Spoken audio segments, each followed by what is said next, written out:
Cities Skylines es la historia de un constructor de ciudades, un género de cierto peso en la década de los 90 que nació con timidez y dudas, pero que cosechó uno de los mayores éxitos del sello de Paradox Interactive. Sin embargo, detrás de la creación de Cities Skylines no está Paradox, ya que en su papel de editor es quien pone los medios económicos, sino la joven compañía de videojuegos Colossal Order. Colossal Order nació en Tampere, Finlandia, en verano de 2009, de un grupo de trabajadores de Universomo, compañía desarrolladora de videojuegos para móviles, habiendo adaptado títulos como Star Wars: El Poder de la Fuerza o Prison Tycoon, entre otros, que entró en crisis cuando su propietaria, THQ, realizó un despido de un centenar de trabajadores de sus filiales en enero de 2009, condenándole a su desaparición unos meses después. Ya desde el comienzo, Colossal Order contó con los servicios de Marina como directora general y de inmediato se pusieron manos a la obra con su primer videojuego, Cities in Motion, un título que ya estaba en mente incluso antes de consolidar los cimientos de la nueva compañía. Sin embargo, Colossal Order tuvo problemas para financiar Cities in Motion y tuvo que recurrir a pequeños inversores y a subvenciones del gobierno finlandés para poder finalizarlo, ya que pocos creían en un título de un género que consideraban minoritario. Después de un año de vida, Colossal Order, tras negociar con varios editores, acabó firmando un acuerdo con la compañía sueca Paradox Interactive, con la que acabaría lanzando un año después Cities in Motion. Pese a estar bajo el paraguas de Paradox, Colossal Order contaba con un buen margen para desarrollar el videojuego y Cities in Motion obtuvo un buen recibimiento en el mercado. En Steam, y sin tener en cuenta las ventas físicas, ha superado a día de hoy las 250.000 copias vendidas y cuenta con una valoración media del 77%. Cities in Motion nos pone en el papel de un magnate del transporte urbano al más puro estilo Traffic Giant, un título publicado en el año 2000 por la extinta YouGood, alejado por tanto de la libertad propia de títulos de transporte similares como el mítico Transport Tycoon, ya que no era posible modificar las ciudades y el transporte se centraba exclusivamente en el de pasajeros. Su publicación vino acompañada, como suele ocurrir en los títulos bajo el paraguas de Paradox, por una lluvia de 13 DLCs durante los 2 años siguientes, coincidiendo con la publicación de la segunda entrega del juego en 2013, Cities in Motion 2. Esta segunda entrega obtuvo ventas mucho mayores en Steam e incorporó interesantes mejoras como Steam Workshop o la posibilidad de jugar partidas online. Sin embargo, los cambios en la interfaz, no está traducido más que al inglés y alemán, y el aumento de la dificultad a la hora de trazar nuevas rutas, algo muy sencillo en la primera entrega, unido a problemas de rendimiento, hicieron que su valoración se resintiera alcanzando un global del 61%. Con todo, esta segunda entrega no se vio privada de una nueva lluvia de 12 DLCs, publicándose el último de ellos a finales de 2014. Sin embargo, y mientras los chicos de Colossal Order trabajaban en Cities in Motion 2, una idea se abría paso en sus mentes: aprovechar el motor y la experiencia usados en la saga de transportes para crear un constructor de ciudades. Corría el año 2012. ¿Y a qué se debía? En aquel momento la saga SimCity parecía detenida en el tiempo. La última entrega de la saga por antonomasia, aquella que en 1989 creara un nuevo estilo de videojuegos, había visto publicar su última gran entrega en 2003, es decir, 9 años antes. Es cierto que había habido un intento por parte de Electronic Arts de mantener viva la franquicia con SimCity Societies, una especie de fusión entre SimCity tradicional y los Sims, pero muchos lo vieron como la continuación del cancelado Simsville. El caso es que Societies no convenció a nadie y su recepción en 2007 fue más bien tibia. Aprovechando el vacío originado por la incomprensible ausencia de un SimCity 5, un año antes, en 2006, la extinta Montecristo Multimedia lo intentó con un título en 3D, el primero de ese estilo, correcto en el planteamiento y con un enfoque étnico interesante, City Life. Aunque alejado del espíritu de la saga de Maxis en cuanto a inmersión, opciones, ausencia de desastres, etc., ciertamente no era lo que la comunidad esperaba, pero el trabajo no finalizó aquí, ya que en 2007 se anunció una segunda entrega que se llamaría Cities Unlimited, un título que variaría en 2008 a Cities XL para tratar de diferenciarlo de aquel, y finalmente vería la luz en octubre de 2009. En un tiempo en el que Internet estaba ya bastante extendido, pero donde pagar cuotas para jugar a un videojuego no era tan usual como hoy día, Montecristo presentó Cities XL como un MMO con cuotas de entre 8 y 5 euros al mes, dependiendo la cantidad de meses contratados. Y aunque era posible jugarlo sin conexión y por tanto sin cuotas para poder utilizar el mercado global eficientemente y utilizar en nuestras ciudades elementos como los autobuses, era necesario suscribirse al modo online. Aquellos aspectos negativos de City Life que lo alejaban de un SimCity no fueron suficientemente alterados y ello unido a la política de Montecristo, sin duda influenciada por su situación económica, hizo que cerrara los servidores 6 meses después, en marzo de 2010, sacando un parche para poder utilizar características online en el modo sin conexión, y 2 meses después la compañía francesa echaba el cierre.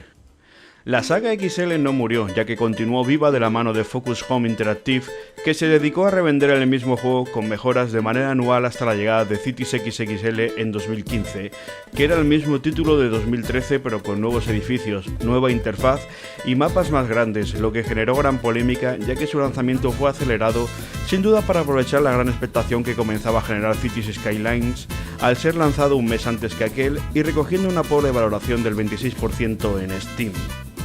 Retornando a Colossal Order, la experiencia recogida en el desarrollo del primer Cities in Motion, sobre todo relacionada con la simulación de la ciudad, comportamiento de los vehículos y ciudadanos, y viendo la inacción de Electronic Arts durante los últimos años, y que la competencia no había realizado ningún título significativo, a principios de 2012 se comienza a considerar seriamente el desarrollar, desde el propio motor de Cities in Motion, un constructor de ciudades. Y aunque Colossal Order tenía un peso importante en esto, era de vital importancia desde el punto de vista logístico y financiero conseguir el apoyo del editor en el futuro título. Paradox en un principio era reticente porque pensaba que la comunidad de jugadores tenía poco interés en el género, más teniendo en cuenta las discretas ventas de los títulos comentados anteriormente, pero pese a las reticencias de Paradox, el proyecto estaba a punto de recibir su beneplácito y los planes de desarrollo comenzaban a realizarse. Por tanto, en este punto de nuestra historia, el trabajo de Cities Skylines estaba a punto de comenzar. Pero llegamos al 6 de marzo de 2012 y se anuncia públicamente el desarrollo de una nueva entrega de SimCity. Un desarrollo que había comenzado realmente entre finales de 2009 y comienzo de 2010 con el motor Glassbox. Un único tráiler, con imágenes que nada tenían que ver con el motor del juego, cercenaba por completo las esperanzas de los finlandeses.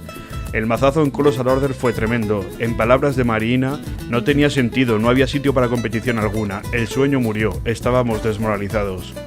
That new SimCity we were sure that they would dominate the market again for like 10 years and we could not compete with that. Realmente para el pequeño estudio finlandés el sueño había muerto antes de comenzar. Con el poder de la saga SimCity y la malignamente poderosa Electronic Arts detrás, llegaron a creer que no habría cabida para otro constructor de ciudades en al menos una década. Irónicamente, después de un año que podemos considerar baldío, la esperanza de Colossal Order comenzó a renacer con el lanzamiento mundial de SimCity en marzo de 2013, después de haberse retrasado un mes ya que inicialmente estaba previsto para febrero. Los rascacielos forman parte de una ciudad. Los barrios, la gente, las abducciones alienígenas, todo forma parte de una ciudad. Una ciudad con aspecto de símbolo de la paz. En fin, eso es parte de tu ciudad. Construye la ciudad de tus sueños o destrúyela. SimCity, tu ciudad, tu destino. Los problemas de conexión, fruto de la paranoia impositiva de Electronic Arts, que obligó a crear un juego de conexión online permanente que evitara la piratería, dieron lugar a una cascada de errores y problemas. Malintencionadamente, la mayoría de medios especializados solo dieron cuenta de lo evidente, los problemas de servidor, especialmente durante la primera semana. Fue un desastre tan grande que no pudo ocultarse. Hasta Will Wright, creador de la saga y al que habían convencido para dar un espaldarazo al lanzamiento con una entrevista con Ocean Kigley pocos días antes, declaró públicamente su disconformidad con la situación generada por los servidores. So welcome, Ocean. Thank you. I have to say I've had more fun playing this SimCity than I've had playing SimCity in over a decade. Excellent. That's true. There was a point at which I had played SimCity so much that I was so sick, and you know this, of the whole thing, that I just didn't want to touch it for like 10 years. But now, having played the new version, I really have had a surprising amount of fun. Excellent. Pero en realidad, y para vergüenza de la prensa llamada a sí misma especializada, los problemas de conexión de SimCity los primeros días no fueron más que la punta del iceberg de una serie de desafortunadas decisiones empresariales como el online permanente, el tamaño de las ciudades o que los Sims carecieran de vida, unidos a numerosos bugs que evidenciaron que el juego se lanzó inacabado. La enorme decepción del lanzamiento, unido al elevado precio del juego, a los defectos ocultados, a los bugs, al hiperbolismo generado, a la ausencia de una plataforma de creación de mods, hizo que el disgusto, en lugar de ir reduciéndose con el paso de los días, diera pie a que se creara un permanente mal ambiente contra SimCity. La prueba de ello es que en Metacritic su valoración actual es del 6,4 de crítica y un 2,2 de usuarios. Tras el lanzamiento, que claramente debió haberse retrasado hasta al menos verano, Maxis dedicó una enorme cantidad de recursos y esfuerzos en estabilizar el juego, incluso brindando un año después un parche para jugarlo sin conexión, y es que atribuir conexión a un juego que no la tiene o a la inversa no es tarea sencilla. Sin embargo, el prestigio del título estaba tocado, y no solo por los errores, sino por el planteamiento, a lo que se sumó una fallida política de DLCs. La política de DLCs de SimCity estuvo influida por dos aspectos importantes, el descontento del usuario y los recursos dedicados a subsanar errores, lo que impidió que el juego recibiera más y mejor contenido, quedando muchas ideas aparcadas.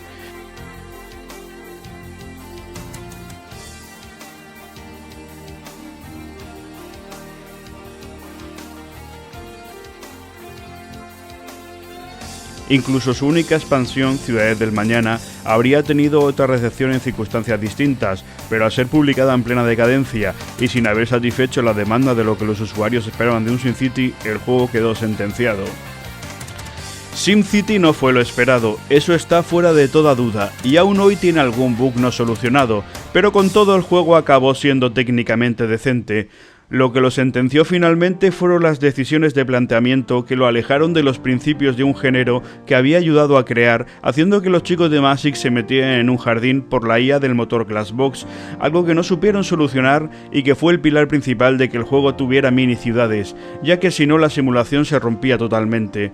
Irónicamente, hicieron entender a los chicos de Colossal Order, conforme iban pasando los meses de 2013, varias e importantes lecciones de futuro.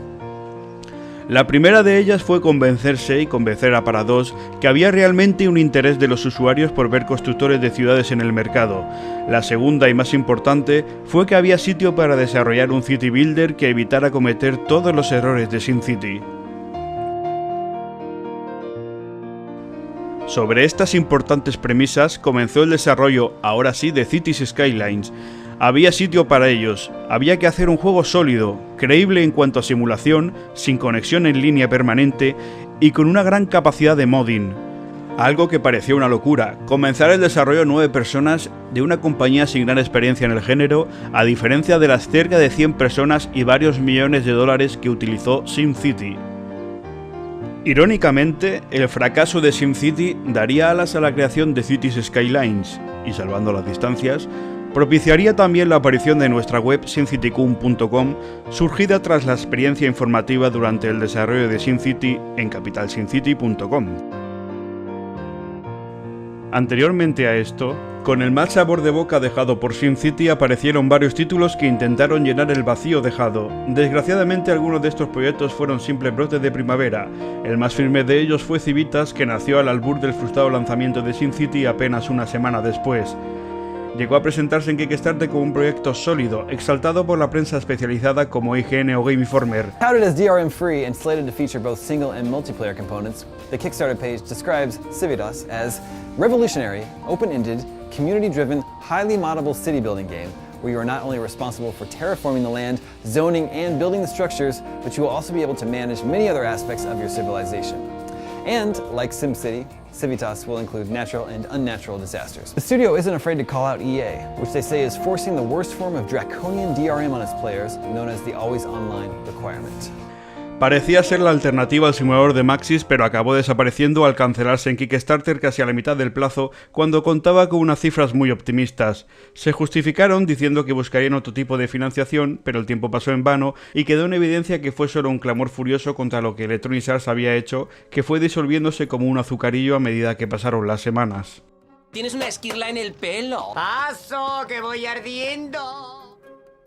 El otro caso fue Avalon, un proyecto en 2D de perspectiva isométrica bastante más humilde que se presentó en diciembre de 2013 en Sintropolis y que también quedó en nada. 3 años después, supuestamente volvió a renacer, ahora en 3D, alegando que parte del motivo de su parón se debió a Citybound, pero a día de hoy sigue desaparecido.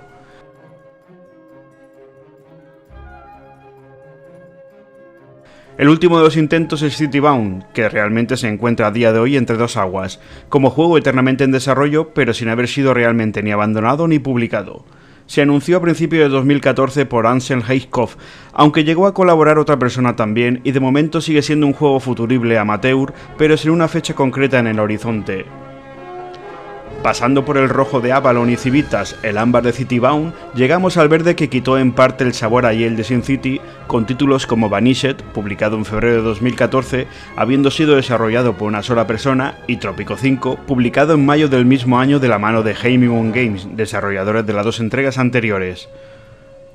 No eran exactamente unos constructores de ciudades tradicionales, pero supieron hacerse un hueco en el mercado y, sin saberlo, nos acercábamos a pasos agigantados al título de Colossal Order. A partir de agosto de 2014, cuando SimCityCon llevaba 5 meses de existencia, el desarrollo de Cities Skylines fue anunciado durante la feria europea más importante, la Gamescom. Al día siguiente dábamos cuenta de ello en nuestra web y comenzaba un estrecho seguimiento del título que continúa hasta día de hoy. Mientras que Electronic Arts había puesto toda su maquinaria mediática propia y tocado las teclas necesarias de los medios especializados, el desarrollo de Cities Skylines pasó enormemente desapercibido en esa misma prensa. Mientras, en SimCityCon publicamos más de 50 noticias, traduciendo los interesantes diarios de desarrollo que durante 10 capítulos nos trajeron sin trampa ni cartón las características que incluiría el juego, una inteligente medida que continuaría en cada una de las expansiones subsiguientes.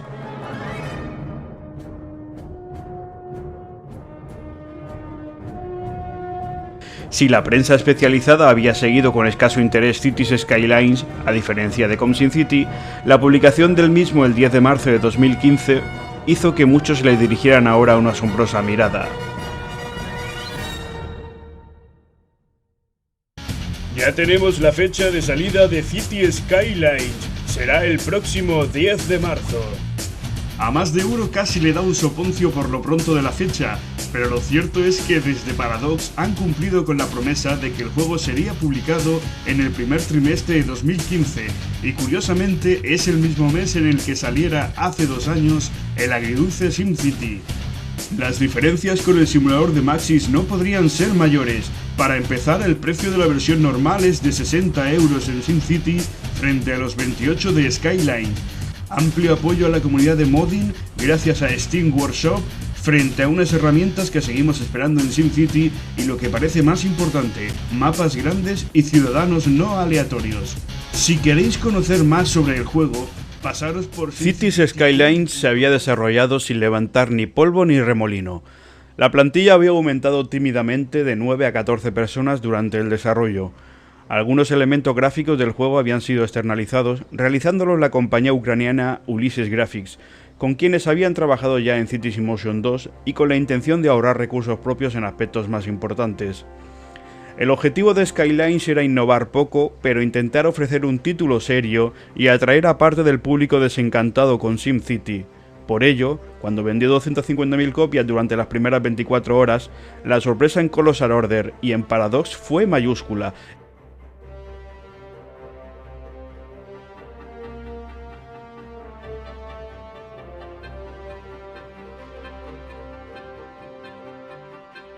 Y no quedó ahí, ya que en una semana la cifra se había duplicado hasta las 500.000 unidades vendidas, transformándose en el lanzamiento más exitoso de la historia de Paradox Interactive. 5 semanas después, la cifra aumentaría a 1 millón. Irónicamente, el éxito de Skyline se debe a la suma inteligente de los aspectos más importantes de la saga SimCity: la capacidad de modificación de SimCity 4, más los aspectos positivos de SimCity 5. Parece ciertamente sencillo, pero nadie más había llevado a un constructor de ciudades a las cotas de simulación y modificación de Skylines, ni Focus con la saga XL, ni Maxis con el último SimCity. Zonas RCI, tráfico real, especialización industrial, comercio, ciudadanos simulados al detalle, simulación del agua, necesidad de recursos por parte de empresas y centrales eléctricas, trazados de carretera y zonas intuitivo y sencillo, escenarios grandes, etc. Es correcto insistir en que Colossal Order innovó poco, pero no es menos cierto admitir que lo que la comunidad quería no era más que un título serio, sólido y modeable. Si todo funciona de acuerdo a eso, ya habría tiempo, por medio de la política de DLCs de Paradox, de innovar y añadir cosas al juego en los años siguientes. Y las cosas no se hicieron esperar, ya que tras varios parches, 2 meses después era publicado el parche 1.10, que añadía un pack completo de más de 50 edificios europeos con algo poco visto en el juego, edificios pared con pared, para recrear los centros estrechos de las grandes ciudades de Europa, y una de las características más demandadas por la comunidad, la posibilidad de crear túneles. No funcionarán incluso evitarán que el juego funcione por completo, por lo que se recomienda desactivarlos en Steam. La manera más sencilla de hacerlo será a través de las opciones de lanzamiento del propio juego en Steam. Además de todo esto, el juego contará con más de 50 edificios de estilo europeo, edificios pared con pared que permitirán a los jugadores construir calles y barrios europeos, 3 nuevos mapas de inicio, una serie de complementos para el editor de elementos incluyendo la posibilidad de importar vehículos personalizados y una gran cantidad de añadidos decorativos menores y corrección de errores. Y así fueron transcurriendo los meses y los mods hasta que el 6 de agosto de 2015, durante la Gamescom, se revelaba la que sería la primera expansión de Cities Skylines, After Dark, que acabará apareciendo el 24 de septiembre para satisfacer también una de las peticiones de la comunidad, los ciclos de día y noche, característica por cierto gratuita para todos, y es que Paradox, sobre todo a raíz de sagas como Europa Universalis y Crusader Kings, ofrece en sus DLCs parte del contenido gratuito para todos los usuarios y características exclusivas para quien lo adquiera. We build them fine roads, happy farms and new schools. We pipe water into their swell swimming pools. Yes, by day all our citizens thrive as they work, as they play and exchange a high five. But we've wondered, we have, as I'm sure you all might, what our citizens do in our cities at night.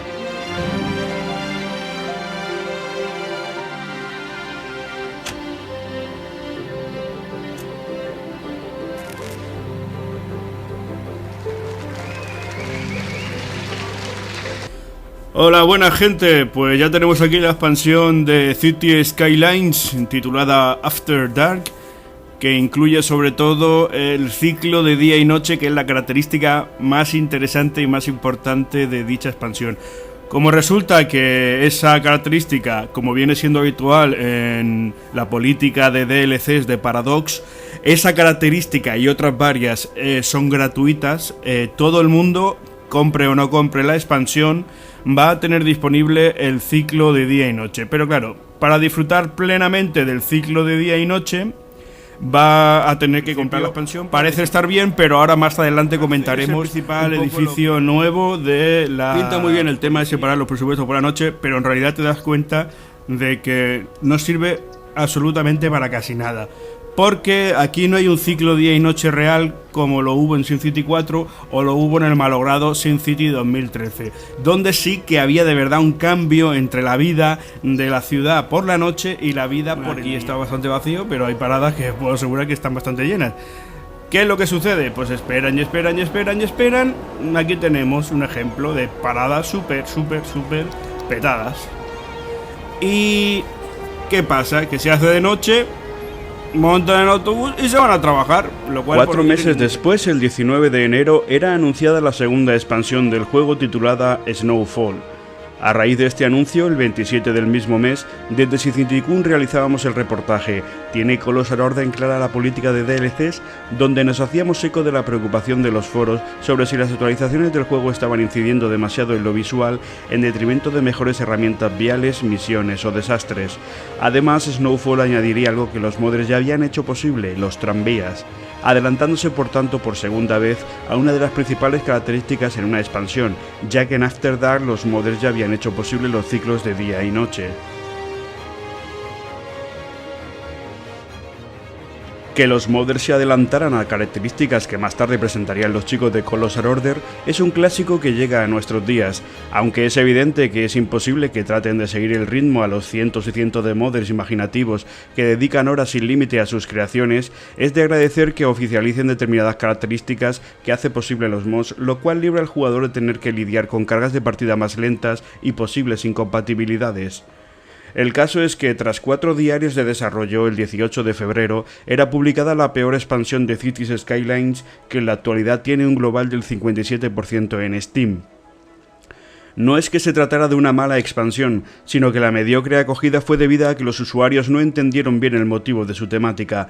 Muchos esperaban que esta expansión trajera al menos estaciones al juego, de modo que en cuanto se fue conociendo que los mapas nuevos siempre estarían monótonamente nevados, con un blanco que casi dañaba la vista, y que características como las quitanieves o la calefacción eran casi exclusivas de este entorno, el público pensó que ese tiempo podría haberse invertido mejor en traer cosas más interesantes al juego.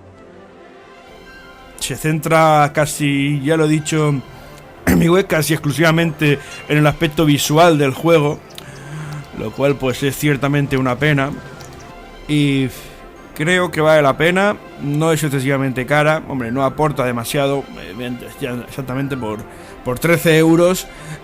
Pues hay muchos juegos que se pueden jugar gratuitos enteros y no solamente algo de maquillaje, pero vuelvo a decir lo mismo que decía con After Dark.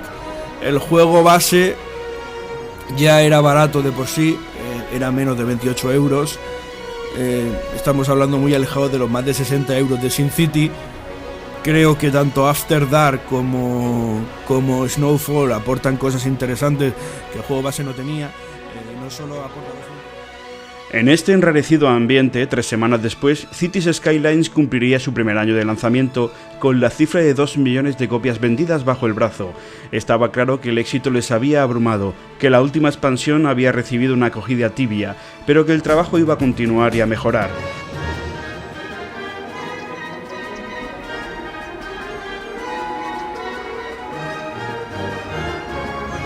Hola, muy bienvenidos, gente. Esto no es SimCity, esto es Cities Skylines. ¿Has entendido algo? Si quieres te lo vuelvo a repetir.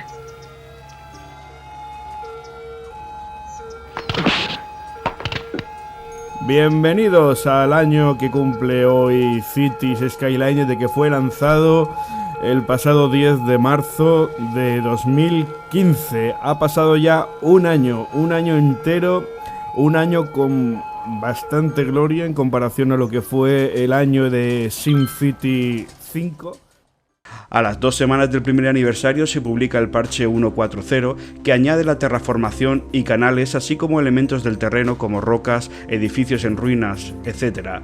El trabajo continuaba y el juego era cada día más grande y la comunidad de modding lo empujaba día a día. Antes de verano de 2016, Colossal Order también publica un nuevo parche que otorga a los modders mejores herramientas de edición, así como liberar para todos los usuarios los 5 edificios exclusivos que hasta la fecha eran un privilegio de solo aquellos que reservaban el juego antes de su lanzamiento. En pleno agosto, y como el año anterior, fue anunciada durante la Gamescom la tercera expansión de Cities Skylines, que vendría a llamarse Natural Disasters y que vería la luz el 29 de noviembre. Hasta la fecha, el tiempo de anuncio entre una expansión y su publicación había sido de poco más de un mes. Transcurrieron además 6 meses de diferencia entre After Dark y Snowfall. Por contra, Natural Disasters ha sido, hasta el momento, la que más tiempo ha transcurrido entre su anuncio y su publicación, más de 3 meses entre el 18 de agosto y el 29 de noviembre de 2016. Además, transcurrieron 9 meses por los 6 de las anteriores expansiones, aunque es cierto que fueron apareciendo DLC menores entre medias como Art Deco, Match Day o Stadiums. Todo ello habla de lo complicado técnicamente que ha debido de ser el desarrollo de Natural Disaster, una de las expansiones que más cambios ha orquestado al juego, por lo que ha tenido una de las mejores acogidas por parte de los usuarios, ya que los desastres estrechaban lazos con lo que el jugador medio de SimCity podía esperar y que fue una de las cosas más echadas en falta en la saga XL. Ahora la cosa no trataba solo de construir una gran ciudad, sino afrontar su destrucción por medio de 7 desastres naturales: terremotos, tsunamis, incendios forestales, tormentas eléctricas, socavones, meteoritos y tornados. Se echaban de menos quizá desastres menos tradicionales como ovnis o monstruos gigantes, pero a cambio deberíamos afrontar consecuencias más traumáticas que la saga de Maxis, tratando de evacuar al mayor número posible de habitantes y atender la lenta tarea de reconstrucción de la zona afectada, precisando de equipos de rescate, así como reparar carreteras o tuberías. Además, esta expansión permitía, por vez primera, crear nuestros propios escenarios en el editor de mapas, estableciendo guiones ya fueran de eventos u objetivos. En febrero de 2017 fue anunciada la cuarta expansión de Cities Skylines titulada Mass Transit, que finalmente vería la luz en mayo, volviéndose a cumplir de nuevo el plazo aproximado de 6 meses entre una expansión y otra. Mass Transit, como su nombre indica, añade nuevos medios de transporte de masas, con alguna posible excepción de lo que puede considerarse transporte de masas. El caso es que, sin llegar a ser una expansión perfecta, es la más popular y ha sabido añadir más elementos interesantes al juego y mejores herramientas viales, aunque nuevamente muchas de ellas se centraron en el trabajo previo de varios modders, algo reconocido por la propia Colossal Order. A las preguntas de si existiría un Cities in Motion 3, Colossal Order dijo que Mass Transit puede considerarse en conjunto del juego base y demás expansiones como la tercera entrega de Cities in Motion. He aludido anteriormente a la publicación de algunos packs de contenido meramente estéticos que han ido poco a poco ampliándose, y ahora toca el curioso caso de la mini expansión Concerts publicada en agosto de 2017. Debido a su precio de 7 euros por un edificio y unas pocas opciones, es digno recordar que se da el curioso caso de que el juego base ha llegado a estar varias veces en ofertas a esa cantidad, hizo que los chicos de Colossal Order decidieran ampliar su contenido sin modificar el precio el 19 de octubre de 2017. Precisamente ese mismo 19 de octubre fue publicada Green Cities, que es hasta la fecha la quinta y última expansión publicada para Cities Skylines. Fue anunciada el 22 de agosto y publicada en los plazos tradicionales entre su anuncio y su lanzamiento, en este caso 2 meses, y distando eso sí de 8 meses con respecto al lanzamiento de Mass Transit. Bueno, y se cumplen 3 años del lanzamiento de Cities Skylines, el 10 de marzo de 2015, y es un juego que ha tenido un éxito tremendo, más de 3 millones de copias vendidas, es lo que debería haber sido SimCity 5, y con la política de DLCs de Paradox y de contenido, pues tenemos ejemplo Europa Universalis 4, que fue publicado, si no recuerdo mal, en 2013, y 5 años después continúa en marcha, y Cities Skylines continuará por lo menos un par de años más, pienso yo, hasta que se haga una inevitable segunda parte, porque creo que nadie duda de que va a haber una segunda entrega. El juego no es perfecto, tiene sus errorcillos, pero es lo más avanzado y a más alto nivel de simulación y de capacidad de modearlo que existe ahora mismo, y por eso ha sido un éxito. Y también precisamente en marzo cumplimos años en SimCity Cube, en este caso también 4, apareció justo un año antes que Cities Skylines, el 13 de marzo, y pues nada, esperamos en los próximos años también estar con vosotros para comentaros las noticias y las novedades que tenga tanto Cities Skylines como Paradox, que es una compañía bastante prolífica y única y con una política de DLCs muy curiosa en relación a amor-odio. Pues nada, un saludo y muchísimas gracias por ver este vídeo, y nada, nos vemos, ya digo, en la web, en simcitycube.com, y suscríbete o deja comentarios en el vídeo si lo crees oportuno. Muchas gracias.